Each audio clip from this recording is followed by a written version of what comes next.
நேயர்கள் அனைவருக்கும் வணக்கம். வெண்முரசு காண்டீபம் அத்தியாயம் 37. மெல்லிய காலடி ஓசையை மாலினி கேட்டாள். மிக தொலைவில் என கேட்ட மறுகணமே அண்மையில் என ஆயிற்று. அது சுபகை என உடனே தெளிந்தாள். இருளுக்குள் மிதப்பவள் போல் வந்து சுபகை அவளை நோக்கி ஒரு கணம் நின்று பின்பு மெல்ல முழங்கால் மடக்கி அவள் அருகே அமர்ந்தாள். தடித்த உடல் கொண்டிருந்த போதும் மெல்லிய ஓசையுடன் அவள் நடப்பதை மாலினி விந்தையுடன் எண்ணிக்கொண்டாள். சுபகையின் கையில் மூங்கில் குவளையில் சூடு தெரியும் எண்ணீர் இருந்தது. அருந்துங்கள் என்று அதை நீட்டினாள். அதை வாங்கி கையில் வைத்துக்கொண்டு அதன் நறுமணத்தை உணர்ந்த போதுதான் நெடுநேரமாக அதற்காகவே தன்னுள் நான் தவித்து கொண்டிருப்பதை மாலினி உணர்ந்தாள். புன்னகையுடன், துயிலவில்லையா என்றாள். இல்லை. ஏன் என்றாள் மாலினி. என்ன விந்தையான கதை அது என்றாள் சுபகை. அவள் சொல்வதை புரிந்து கொண்டு மாலினி இருளுக்குள் தலையசைத்தாள்.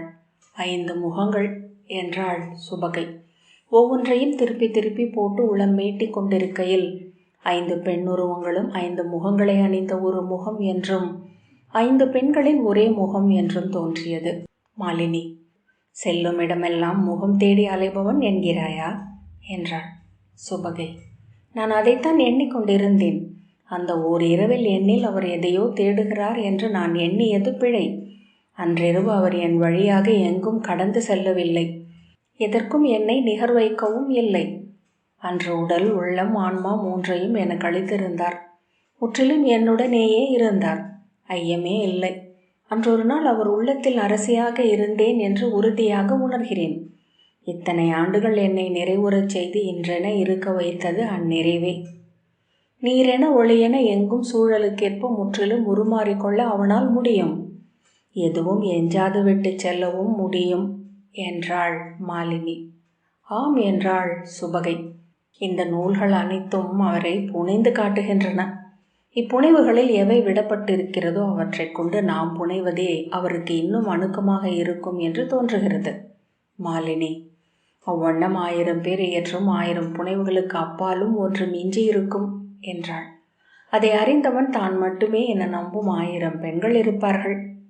இப்புடவை சமைத்த பிரம்மன் தன் துணைவியை நோக்கி புன்னகைத்து, இதைவிட பெரிதொன்றை உன்னால் ஆக்க முடியுமா என்றார். முடியும் என்று அவள் தன் கையில் இருந்த விழிமணி மாலையின் ஒரு மணியை எடுத்து புனைவெனும் ஒளியாடையை உருவாக்கி புடவையை அதில் 7 முறை சுற்றி அவன் முன் வைத்தாள் என்று கதைகள் சொல்கின்றன. அதன் பின் தன் படைப்பை தான் அறிவதற்கு பிரம்மன் வெண்கலச் செல்வியின் ஏடுகளையே நாடுகிறான் என்கிறார்கள் என்றாள் மாலினி. சூதர்களின் தன்முனைப்புக்கு அளவே இல்லை என்று சொல்லி சுபகை சிரித்தாள். உள்ளே சுஜயன் குதிரை என்றான். இளவரசர் போரில் இருக்கிறார் என்றாள் சுபகை. போர் நிறுத்தத்தில் தான் அவன் புறவிகளை எண்ணுகிறான் என்றாள் மாலினி. நேற்று முழுக்க கேட்டுக்கொண்டிருந்தார் என்றாள் சுபகை. சித்ராங்கதையும் அர்ஜுனரும் ஏன் போர் புரியவில்லை என்று. நான் அவர்கள் மனம் கொண்டதும் போர் தொடங்கிவிட்டிருக்கும் என்றேன் என்றாள். ஏனடி இளவரசரிடம் இதையெல்லாம் சொல்கிறாய் என்றாள் மாலினி. அவர் வாயை மூட வேறு வழி இல்லை. சிறு சித்தம் சென்று சிக்கும் ஒன்றை சொல்லிவிட்டால் விழிகள் பொருளற்றதாகி தலை சரியும். பின்னெடு நேரம் வினா எதுவும் எழாது. இன்று என்னிடம் கேட்டான், விண்மீண்டா இந்த தேவதைகளும் அங்கிருந்து எங்கு செல்வார்கள் என்று. ஒரே வினாவில் என் உள்ளத்தை கலங்க செய்து விட்டான் என்றாள் மாலினி. சுபகை சற்று நேரம் கழித்து, ஆம், அது முதன்மையான வினா. காத்திருப்பதற்கு ஏதுமின்றி பெண்ணால் வாழ முடியுமா என்ன என்றாள். விண்கண்ணியர் என்ன செய்வார்கள் என்று அறிய முடியவில்லை. மீண்டும் ஒரு தீச்சோல் பெற்று எழுவாள். மீண்டும் ஒரு புவியில் சென்று பிறப்பாள். கடலை அடைந்த நீர் அங்கிருப்பதில்லை. ஆவியாகி முகிலாகி மழையாகி நதி என ஓடி சலித்தால் மட்டுமே அதற்கு நிறைவு என்று மாலினி சொன்னாள். மாலினி கை நீட்டி சுபகையின் கைகளை பற்றி கொண்டு, மீண்டும் இளைய பாண்டவனை அடைவதை நீ கனவு காண்கிறாயா என்று கேட்டாள். நான் அங்கு விட்டு வந்த இளைய பாண்டவர் சென்ற காலத்தில் எங்கோ இருக்கிறார். அங்கு மீண்டு அவரை அடைவது இயல்வதல்ல. எதிர்காலத்திற்கு சென்று அவரை அடையும் போது நான் உருமாறி இருப்பேன் என்றாள் சுபகை. இளைய பாண்டவரை நான் அறிவேன். அவர் மீண்டும் புதியவளாக என்னை அடையக்கூடும். என்னிடம் மீண்டு வர அவரால் இயலாது. மாலினி அவள் கையை பற்றி, எண்ணி இருக்கவும் காத்திருக்கவும் ஓர் உருவகம், அதற்கப்பால் என்ன என்றாள். அவ்வண்ணமே இருக்கட்டுமே, இவ்வாழ்க்கையை அப்படி ஓட்டிச் சென்று அந்தி அணைவதென்று வேறென்ன செய்வதற்குள்ளது என்றாள் சுபகை. அவன் மீள மீள சென்றடைந்தபடியே இருப்பவள் ஒருத்திதான் என்று மாலினி சொன்னாள். இளைய யாதவ அரசி சுபத்ரை அலை கரையை தழுவுவது போல் அவள் மேல் அவன் அணிந்தபடியே இருக்கிறான் என்கின்றனர் சூதர். சுபகை ஏன் என்றாள். ஏனென்றால் அவள் அவனுக்காக ஒரு கணமும் காத்திருப்பதில்லை. அவள் நெஞ்சின் ஆண்மகன் அவன் அல்ல. சுபகை அவள் இளைய யாதவரின் தங்கை என்றாள். நிகரற்ற தமையனை கொண்டவள். நினைவறிந்த நாள் முதல் அவன் தங்கை என்றே தன்னை உணர்ந்தவள். இப்புவியில் பிற ஆண்கள் அவளுக்கு ஒரு பொருட்டே அல்ல என்று சொன்ன மாலினி, ஊழ் சமைக்கும் தெய்வங்கள் எண்ணி எண்ணி நகைக்கும் ஓர் இடம் இது என்று சிரித்தாள். கிள்ளி எடுப்பதற்கிருந்தால் அதை மலையென மாற்றி நிறுத்தி விடுவார்கள் சூதர்கள் என்றாள் சுபகை. ஆணும் பெண்ணும் கொள்ளும் ஆடலை பிறர் அறிய முடியாது என்பார்கள். ஆனால் அதை மண்ணில் உள்ள அத்தனை ஆண்களும் பெண்களும் அறிய முடியும் என்று மாலினி சொன்னாள். இளைய யாதவ அரசி என்று அவளை முதலில் சொன்னவர் எவராயினும் அத்தெய்வங்கள் அவர் நாவில் அத்தருணம் அமர்ந்திருந்தன. யாதவ குலத்தில் இருந்து அஸ்தினபுரியின் அரச குடிக்கு வந்த இரண்டாவது யாதவ இளவரசி சுபத்ரை. இளவயது குந்தி தேவியைப் போலவே வில் சூடி போரிடவும் வாள் ஏந்தி எதிர் நிற்கவும் கற்றவள். கதாயுதம் கொண்டு போரிடும் பெண்கள் அரச குலத்தில் அவர்கள் இருவரும் மட்டுமே என்கிறார்கள் சூதர்கள் என்றாள் மாலினி. ஆம், நானும் அறிவேன் என்றாள் சுபகை. மாலினி கால்களை பின் எட்டு எடுத்து வைத்து முற்பிறவிகளில் விட்டு சென்றவற்றை தொட்டு எடுக்க இளைய பாண்டவருக்கு நல்லூழ் அமைந்துள்ளது. சதபதத்தின் 5வது காண்டம் சுபத்ரா அபகரணம் என்று சுபகை சொன்னாள். காண்டங்களில் அதுவே பெரியது. 7000 செய்யுட்கள், 7 சர்க்கங்கள் என்றாள் மாலினி. அதில் யாதவர்களின் குலவரிசையும் உறவு முறைகளும் தான் முதல் 3 சர்க்கங்கள். பழைய யாதவ புராணங்களில் இருந்து எடுத்து தொகுத்திருக்கிறார் புலவர். ஆனால் மொத்த வரலாறும் முழுமையாக திருப்பி எழுதப்பட்டுள்ளது. இது விஷ்ணு குலத்தை யாதவர் என்னும் பேராலமரத்தின் அடிமரமும் வேறுமாக காட்டுகிறது.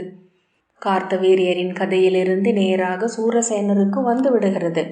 கம்சர் மறைந்து விட்டார். வென்றவர்களுடையதே வரலாறு என்றாள் சுபகை. என் கண்ணெதிரிலேயே அஸ்தினபுரியின் வரலாற்றிலிருந்து சித்ராங்கதர் உதிர்ந்து மறைவதை கண்டேன் என்றாள் மாலினி. அதற்கு முன்னர் தேவாபியும் பால்கீகரும் மறைவதை கண்டிருக்கிறேன். அவ்வண்ணம் மறைந்தவர்கள் சென்று சேரும் ஓர் இருண்ட வெளி உள்ளது என்ற பின் சிரித்து, எனக்கு காவியம் கற்றுத்தந்த மூதன்னை பிருகதை சொல்வதுண்டு. காவியங்கள் எழுதப்பட்ட ஏட்டை வெளிச்சத்தில் சரித்து பிடித்து இருண்ட மூலைகளில் ஒளி செலுத்தி பார்த்தால் அங்கே மறைந்த காவியங்களின் தலைவர்கள் கண்ணீருடன் நின்றிருப்பதை காண முடியும் என்று.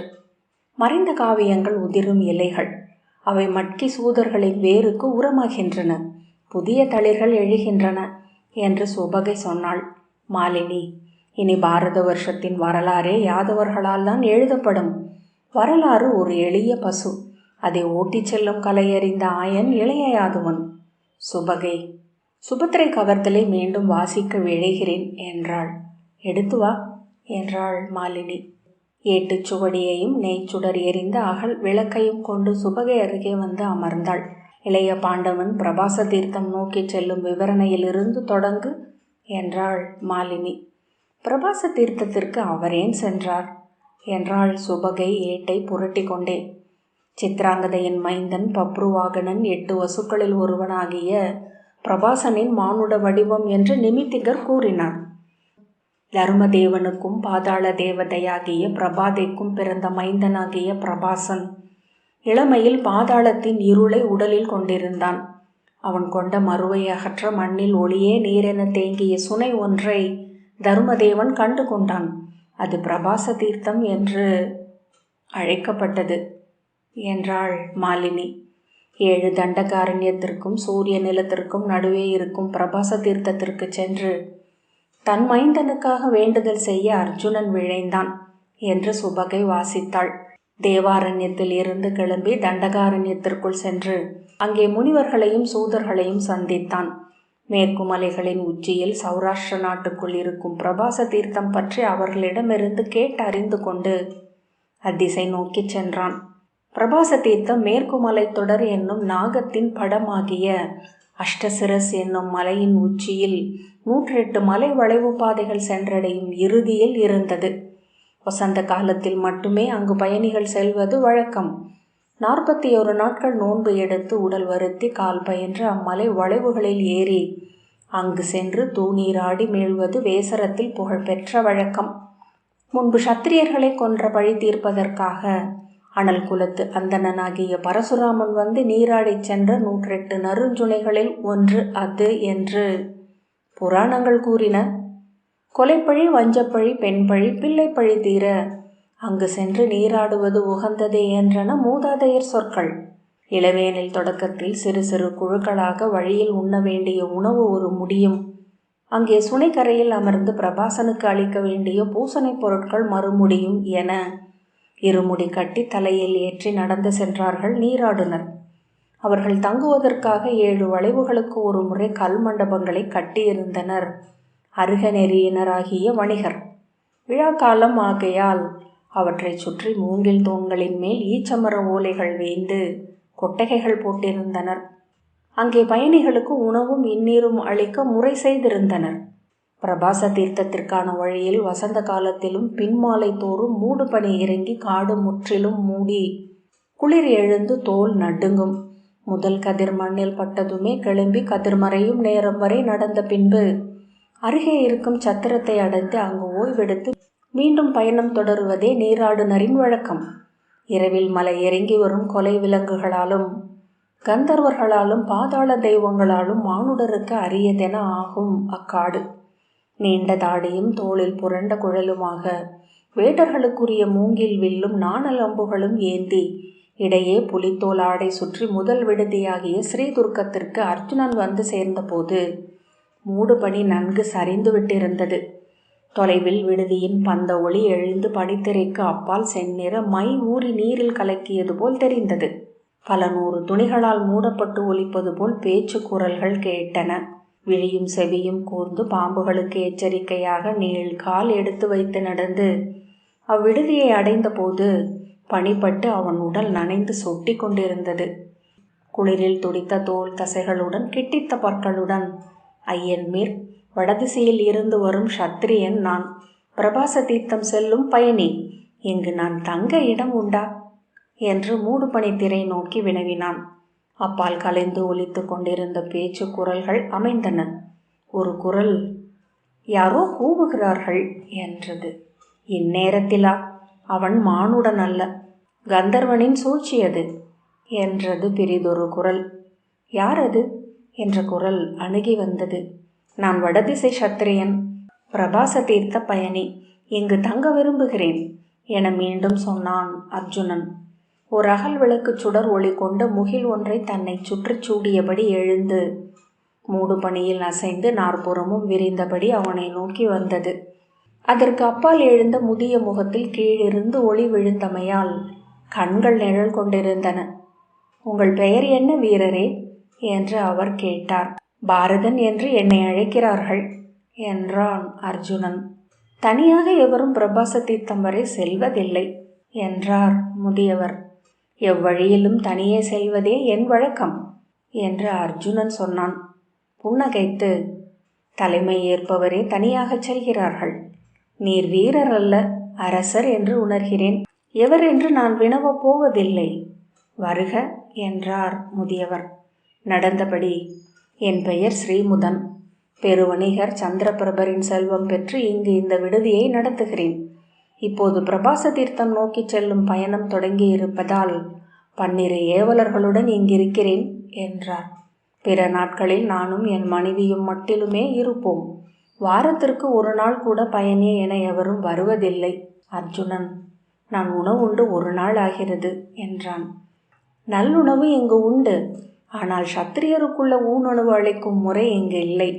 இங்கு உணவளிப்பவர்கள் அருக நெறி நிற்கும் வணிகர்கள். இங்குள்ளது அவர்களின் உணவே என்றார். ஆம், அதை முன்னரே கேட்டிருக்கிறேன் என்றான் அர்ஜுனன்.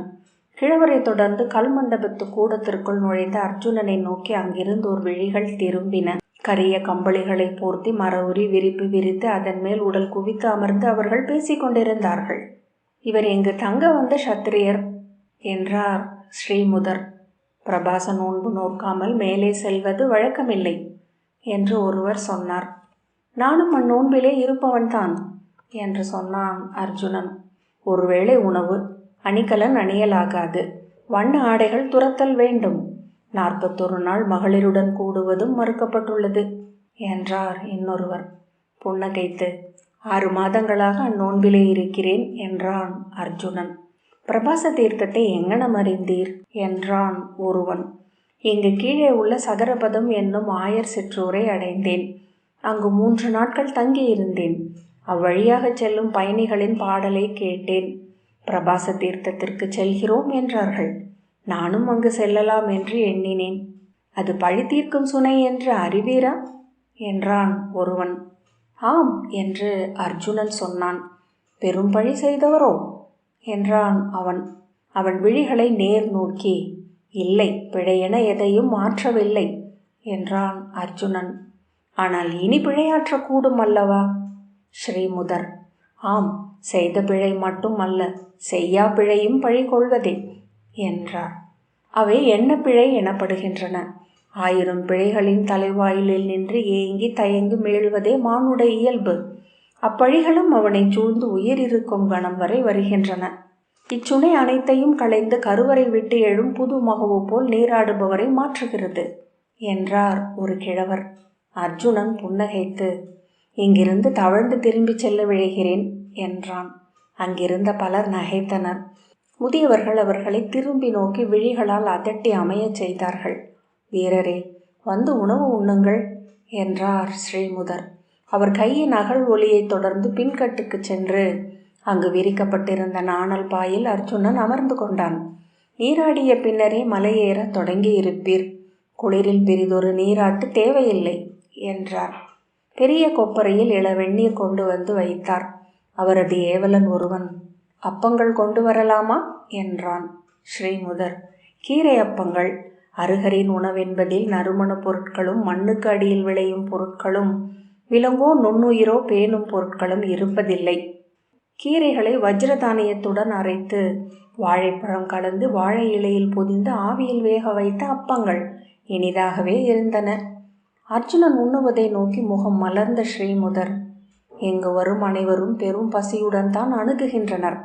ஆனால் இப்படி உண்ணும் எவரையும் கண்டதில்லை என்றார். அர்ஜுனன் விழி தூக்கி என்ன என்றான். உண்ணுகையில் தங்கள் சித்தம் முற்றிலும் அதில் உள்ளது என்றார் ஸ்ரீமுதர். 50 ஆண்டுகளாக உணவு உண்பவர்களை நோக்கி வருகிறேன். உண்ணும் போது மட்டுமே மானுடன் பலவாக பிரிகிறான். எண்ணங்கள் சிதறி அலைய கையால் அள்ளி வாயால் உண்டு நாவால் அறிகிறான். நெஞ்சம் நினைவுகளுடன் சேர்த்து சுவைக்கிறது. உளம் குவிந்து உண்ணும் கலை சிறு மைந்தருக்கே வாய்க்கிறது. அர்ஜுனன் கைகளை கழுவியபடி எச்செயலிலும் அத்தருணத்தின் முழுமையுடன் இருப்பதென்று நான் வெறி கொண்டுள்ளேன். நன்று, அதுவே யோகம் என்பது என்றார் ஸ்ரீமுதர். தாங்கள் எளிய வீரர் அல்ல என்று உங்கள் நோக்கிலேயே அறிந்தேன். இங்கு வரும் மானுடரை அறிந்தே இப்புடவையை மதிப்பிட்டு கொண்டிருக்கிறேன். நான் சற்று ஓய்வெடுக்க விரும்புகிறேன் என்றான் அர்ஜுனன். ஆம், தற்போது துயிலுங்கள். முதல் பறவை குரல் எழுப்புகையில் எழுந்து நீராட வேண்டும். முதற் கதிர் எழுகையில் மலையேற தொடங்குங்கள். மிகவும் செங்குத்தான மலை. கொடிகளை பற்றி பாறைகளில் குதித்து மலையேற வேண்டும். மரங்களில் கட்டப்பட்ட வடங்களை பற்றி ஏற வேண்டிய இடங்களும் பல உள்ளன. வெயிலின் ஒளி மறைவதற்குள் இந்நாளில் நீங்கள் செல்ல வேண்டிய தொலைவில் 3/4 பங்கை கடந்து விட்டீர்கள் என்றால்தான் கணக்கு சரியாக வரும். வெயில் எழுந்த பின் குறைவாகவே முன் செல்ல முடியும். வெயில் அணையும் போது உடல் களைத்துவிடும். அவ்வாறே என்றான் அர்ஜுனன். கைகளை தூக்கி சோம்பல் முறித்தபடி இங்கு படுக்க இடம் உள்ளதல்லவா என்றான். மரவுரி சுருள்கள் போதிய அளவில் உள்ளன. இங்கு முன்னிரவிலேயே குளிர் மிகுதியாக இருக்கும். பின்னிரவில் மரங்களின் நீராவி எழுந்து இளவெம்மை கூடும். வருக என்று அழைத்துச் சென்றார் ஸ்ரீமுதர். கல்மண்டபத்தின் உள் அறைகள் நிறைந்து விட்டிருந்தன. வெளியே போடப்பட்ட கொட்டகைக்குள் இருளுக்குள் பயணிகள் துயின்று கொண்டிருந்தனர். அதோ அவ்வெல்லையில் தாங்கள் மரவுரியை விரிக்க இடம் உள்ளது என்றார் ஸ்ரீமுதர். அவரை தொடர்ந்து வந்து ஏவலர் அளித்த எடைமிக்க மர உரியை கையில் வாங்கி கொண்ட அர்ஜுனனிடம், தங்களிடம் பொதி என ஏதும் இல்லையோ என்றார் ஸ்ரீமுதர். இல்லை என்றான் அர்ஜுனன். புன்னகைத்து, அதுவும் நன்றே என்று பின் தலை வணங்கி அவர் விடை பெற்றார். கொட்டகையின் எல்லையில் எஞ்சியிருந்த இடத்தில் தன் மர உரியை விரித்து தலையணையாக அளிக்கப்பட்ட மென்மர கட்டையை வைத்து உடல் விரித்து மல்லாந்து படுத்து கொண்டான் அர்ஜுனன். மூடு பனி குளிர்ந்து கூரைகளில் ஊறி விளிம்பிலிருந்து மழை போல சொட்டி கொண்டிருந்தது. அலையலையாக உள்ளே வந்த காற்று வாடிய தழை மணமும் காட்டெருமை சாணியின் மணமும் கொண்டிருந்தது. நீர்த்தாளும் சித்தத்தை ஒழுங்கமைத்தது. துயில் அவன் கால்கள் மேல் பரவுவதை உணர முடிந்தது. உடலின் ஒவ்வொரு தசையையும் அது அவிழ்த்து விட்டது. புல்வெளிக்குள் நுழைந்த மந்தை மெல்ல கன்றுகளாக களைவது போல அவன் விரிந்து கொண்டிருந்தான். எவரோ எங்கோ, நல்ல தருணம் இது என்றார்கள். நீர் பெருகி செல்கிறது என்றார் இன்னொருவர். துயில் அணையும் போது வரும் இக்குரல்கள் எங்குள்ளன? பட்டத்து யானை என்றது யாரோ உரைத்த ஒலி. சூரியனின் மைந்தன், அவன் விற்கள் கதிர்களே என்றது மிக ஆழத்தில் ஒரு குரல். இறுதியாக பெண் குரல், மிக அணுக்கமாக அறிந்த குரல், இரு முகங்கள் பேசும் ஒரு குரல். காண்டீபம் 37வது அத்தியாயம் இத்துடன் நிறைவு பெற்றது. நன்றி.